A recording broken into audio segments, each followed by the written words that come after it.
سمندر ہمارے لیے اجنبی ہے اور یہ معمولی سی کشتی اس کے لیے ناکافی کہ ہمیں کسی دور دراز منزل تک پہنچا دے، لیکن ہمیں عزم و ہمت سے کام لینا ہوگا۔ منزل کی تلاش میں ہم سب آخری حد تک جدوجہد کریں گے، تم بھی اس کے لیے کمر بستہ ہو جاؤ۔ ہم سب اس کے لیے تیار ہیں، غلاموں نے جواب دیا اور میں مطمئن ہو گیا۔ غلام اپنے طور پر اس کام میں مصروف ہو گئے، بادبانوں کو رخ بدلنے کی کوشش کرتی کشتی کا رخ موڑنے کی کوشش میں سرگرداں ہو گئے۔ اس بلند جگہ پر پہنچ گیا میں جہاں بیٹھ کر میں اور اللہ دن باتیں کیا کرتے تھے۔ میں نے اپنی ہدایات بھی جاری رکھی اور در حقیقت بادبانوں کے رخ انتہائی آسانی سے پلٹ گئے، ان کی گلیاں موڑ رہی اور اس طرح کشتی کا رخ بدل گیا جسے ہم بے حد مسرور اور مطمئن سے۔ رات تیزی سے گزرتی جا رہی تھی اور پھر صبح کی آمد ہو گئی۔ روشنی سمندر کے پانی سے برآمد ہونے لگی، تحت نگاہ نیلگوں سمندر پھیلا ہوا تھا اور یہ صبح بہت ہی حسین اور خوشگوار تھی، نہ صرف میرے لیے بلکہ ان بیچاروں کے لیے بھی جو زندگی سے مایوس ہو چکے تھے اور جنہیں اپنی زندگی پر اپنا حق بھی نہیں رہا تھا۔ سب کے سب مجھ پر جان نچھاور کرنے کے لیے تیار تھے، انہیں میرے زخم کے بارے میں بھی تشویش تھی، حالانکہ یہ زخم زیادہ گہرا نہیں تھا۔ اگر خنجر ران میں پیوست ہو جاتا تو یقینی طور پر تکلیف زیادہ ہوتی۔ تھوڑا سا گوشت کٹا تھا کیونکہ خنجر گوشت سے رگڑ کھاتا نکلا تھا۔ میرے لاکھ منع کرنے کے باوجود انہوں نے صبح کو میرے زخم کو صاف کر کے اس پر نئی پٹی باندھ دی۔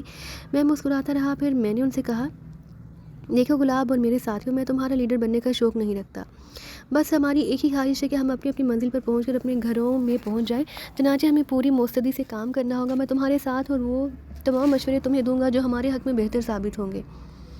ہم آپ کے غلام ہیں منصور بھائی، ہمیں آپ کی ہدایات مان کر دلی مسلط ہوگی، غلاموں میں سے ایک نے کہا، اور میں مسکرا کر اس کا شانہ تھپکتے لگا۔ نہیں، کوئی میرا غلام نہیں، ہم سب آپس میں ایک دوسرے کے بھائی ہیں۔ ماحول بےحد خوشگوار ہو گیا، ناشتے کا بندوبست کیا گیا، کھانے پینے کی کافی چیزیں موجود تھیں اور ہمیں بظاہر کوئی تکلیف نہیں تھی سوائے اس کے کہ ہماری کشتی کوئی صحیح راہ پا لے اور ہمیں کسی مشکل کا سامنا نہ کرنا پڑے۔ بحر بے قرار تحت نگاہ پھیلا ہوا تھا، سمندر میں بگولے چھوٹے نظر آ رہے تھے، نیلگوں بگولے جنہیں دیکھ کر دل پر وحشت سی طاری ہونے لگتی تھی، لیکن ہم نہایت عزم و ہمت سے منزل تلاش کر رہے تھے۔ سمتوں کا کوئی اندازہ نہیں تھا، کشتی بس ہواؤں کے رخ پر جدھر بھی جا رہی تھی ادھر بڑھتی رہتی تھی۔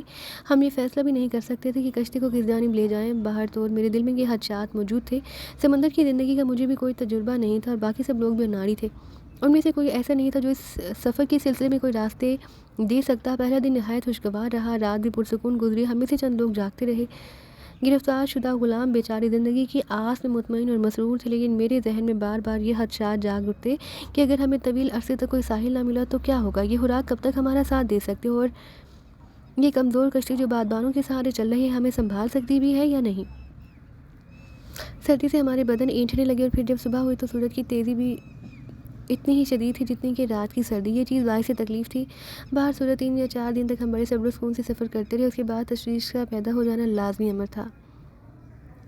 کوئی ایسا نشان نہیں ملتا تھا جس سے ہمیں خوشی کا کوئی اندازہ ہوتا۔ سورج نکلتا اور غروب ہو جاتا، ہم نے کشتی کے تعاقب میں شاخ مچھلیوں کو دیکھا، یہ مچھلیاں گول کی شکل میں بعض اوقات کشتی کے چاروں طرف پہنچ جاتی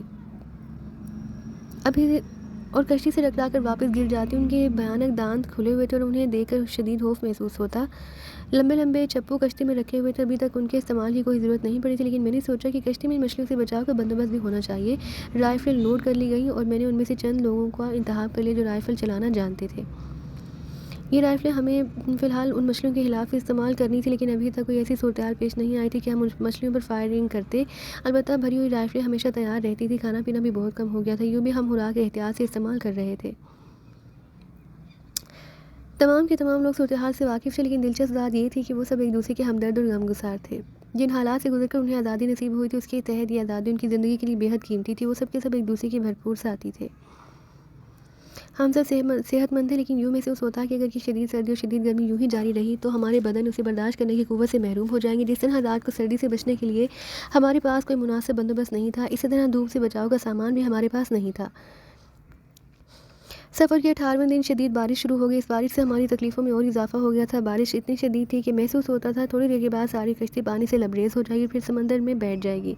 ہم نے اپنے سامان سے برتن نکالے اور انہیں لے کر تمام لوگ بارش کا پانی نکال کر باہر پھینکنے لگے۔ بارش کی وجہ سے موسم دن میں بھی سرد ہو گیا اور ہمارے بدن جو اب موسم کی سختیوں کے عادی ہو گئے تھے چیخاتی ٹھنڈک محسوس کر رہے تھے، لیکن ہم سب اپنے کام میں مصروف رہے اور بارش کے پانی کو کشتی میں جمع نہیں ہونے دیا۔ بارش سارا دن اور ساری رات ہوتی رہی اور ہم اس وقت تک تمام وقت میں پانی نکالتے میں مصروف رہے۔ ہمارے بدن تھکن سے شل ہو چکے تھے۔ پھر دوسری صبح ایک اور مصیبت آئی، تیز ہوائیں چلنے لگی اور سمندر میں مد و جزر کی سی کیفیت پیدا ہو گئی۔ ہم جان کرنے کے عالم میں تھے، سمندر میں طوفانی لہریں مسلسل اٹھ رہی تھی اور کشتی کسی حقیر کھلونے کی مانند ادھر ادھر ڈولتی پھر رہی تھی۔ ہم سب بری طرح ہانپنے لگے۔ اب اس کشتی کو سنبھالنا ہمارے بس کی بات نہیں تھی، اور اس وقت جب ایک بادبان کا مستول ٹوٹ کر نیچے گرا تو ہمارے چہروں پر مایوسی چھا گئی۔ مستول درمیان سے ٹوٹ گیا لیکن کوئی زخمی نہیں ہوا۔ بادبان نیچے آ پڑا۔ ابھی 3 بادبان ہواؤں کا مقابلہ کر رہے تھے۔ اگر ہم میں سے کوئی بھی کشتی راں ہوتا اور بحری سفر سے واقف ہوتا تو پہلا یہ کام کرتے کہ ان بادبانوں کو لپیٹ دیتے۔ طوفانی ہواؤں کی وجہ سے کشتی کسی وقت بھی الٹ سکتی تھی، لیکن ہمیں اتنی تمیز ہی نہیں تھی کہ ہم بادبانوں کو لپیٹ لیتے۔ کشتی برق رفتاری سے کبھی ادھر جاتی کبھی ادھر، بلاخر پھر دوسرا مستول ٹوٹا، پھر تیسرا۔ اب کشتی میں افراتفری کی کیفیت پیدا ہو گئی تھی۔ ہمیں یوں محسوس ہو رہا تھا جیسے اب ہماری زندگی کا آخری وقت آ گیا ہو۔ 18ویں دن کی صوبتیں کم نہیں تھیں، ان صوبتوں نے ہمیں جسمانی طور پر بالکل توڑ دیا، اور اب یہ طوفان رہی صحیح کسر پوری کر رہا تھا۔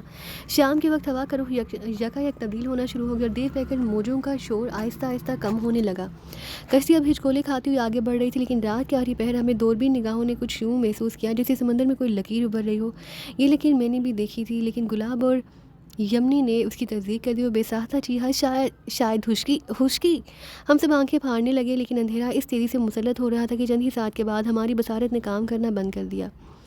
تاہم خشکی کے تصور ہی سے ہمارے جسموں میں نئی زندگی دوڑ گئی۔ میں نے پہلی بار اپنے ساتھیوں کو حکم دیا، کشتی کا رخ اس طرف موڑ دو جدھر ہم نے وہ لکیر دیکھی ہے۔ کوشش کر کے کشتی کا رخ بدلا گیا۔ ہوائیں ہمیں اسی سمت لے جانے لگی جدھر ہم نے وہ لکیر دیکھی تھی۔ چپو صرف 6 تھے۔ 6 جوانوں نے انہیں دونوں سمتوں سے سنبھال لیا اور تیز رفتاری سے کشتی دکھیلنے لگے۔ میں اس کا جائزہ لے رہا تھا، تب میں نے انہیں تبدیل کر کے دوسرے لوگوں کو اس کام پر مامور کیا۔ میں خود بھی ایک چپو سنبھال کر بیٹھ گیا۔ چنانچہ تھوڑی دیر کے بعد میں نے ان لوگوں کو کشتی کھیلنے سے منع کر دیا۔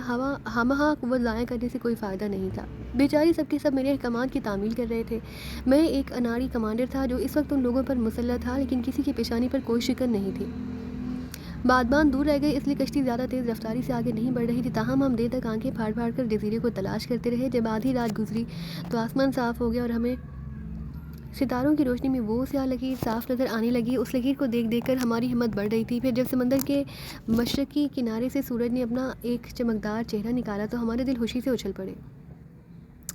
جزیرہ اب ہم سے زیادہ دور نہیں رہ گیا تھا اور کشتی اسی جانب تیر رہی تھی۔ جو ہم جزیرے کے قریب پہنچتے جا رہے تھے ہماری خوشیوں میں اضافہ ہوتا جا رہا تھا، لیکن جب ہم جزیرے کے بہت قریب پہنچے تو یہ دیکھ کر ہم پر ہیبت طاری ہو گئی کہ اس سے گرد بہت بڑی بڑی چٹانیں کھڑی ہوئی تھیں اور وہاں اونچی اونچی شوریدہ سر لہریں اٹھ رہی تھیں جنہیں جو ان چٹانوں سے ٹکراتی تو ایک مہیب شور پیدا ہو جاتا۔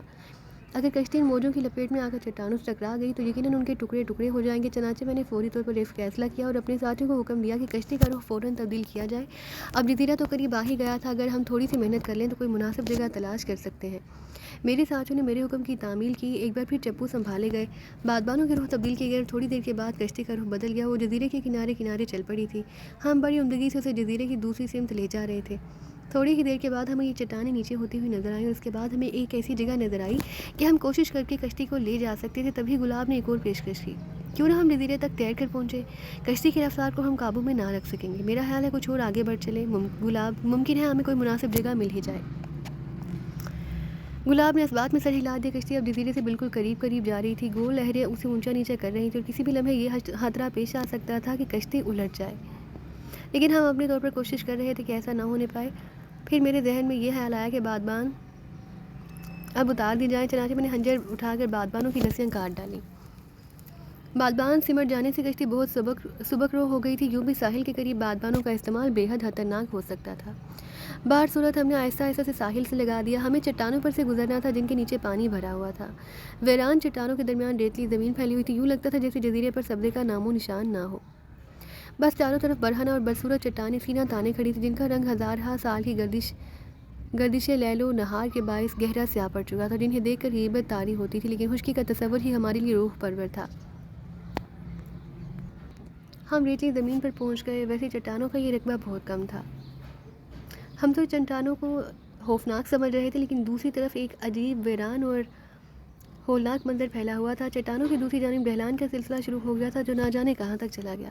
اس ڈھلان میں ایک کھاڑی نظر آ رہی تھی جو کافی طویل تھی اور ہمیں اس کا سرا نظر نہیں آ رہا تھا۔ کھاڑی سمندری پانی سے بھری ہوئی تھی اور اس میں سے بھی چھوٹی چھوٹی لہریں اٹھ رہی تھیں۔ کنارے پر نرسلوں کے جھنڈ اگے ہوئے تھے جو دماغ کو پھاڑ دینے والی سران پھیلا رہے تھے۔ اس مقام کی ہولناک ویرانی اور دہشت ناک منظر دیکھ کر ہماری ہڈیوں میں دہشت کی لہریں دوڑنے لگیں۔ ان دلدلوں کے درمیان سفر کرنا تو ایک طرف رہا اور انہیں دیکھتے ہی غیبت طاری ہو جاتی۔ عجیب وحشتناک ماحول تھا، چھوٹے چھوٹے آبی پرندے نرسلوں پر بیٹھ کر کالی دلدلوں میں اپنی غذا تلاش کر رہے تھے، ان کے علاوہ اور کسی جاندار کا وجود نہیں تھا۔ دیکھو دوستو، اب تک تقدیر نے ہماری بھرپور مدد کی ہے، سمندر کا ہولناک سفر ختم ہو گیا اور قسمت نے ہمیں اس جگہ لا پھینکا۔ یہ جگہ کیسی ہے، کیا ہے یہاں پر، یہ ہم نہیں جانتے، لیکن باہر صورت ہمیں آگے بڑھنا ہے۔ بے شک یہ سفر خوفناک ہوگا، لیکن ہم ایسے ہی سخت راستوں سے گزر کر کوئی ایسا راستہ تلاش کرنے میں یقیناً کامیاب ہو جائیں گے جو ہمیں آبادیوں تک پہنچا دے گا۔ خدا سے دعا مانگو، اور اگر خدا کو ہماری زندگی منظور ہے تو پھر ہمیں اپنی یہ جان اس کے سپرد کرنے میں کیا آر ہو سکتی ہے۔ اگر تم حکم تو منصور، تو ہم کشتی میں سے ایسی چیزیں اٹھا لائیں جو کھانے پینے کی ہوں، آگے ہمارے کام آ سکے۔ نہایت مناسب خیال ہے، افسوس ہمیں پہلے اس کا خیال کیوں نہیں آیا۔ اور گلاب چھ آدمیوں کو اپنے ساتھ لے کر دوبارہ کشتی کی جانب بڑھ گیا اور ہم آگے کا سفر شروع کر چلے۔ حتی الامکان ایسے راستوں کو تلاش کرنا ہماری کوشش تھی جن میں سختی تھی اور دھرس جانے کا خطرہ نہیں تھا۔ قرب و جوار کی بدبودار کیچڑ میں مگرمچھ اور گھڑیال کروٹیں بدل رہے تھے۔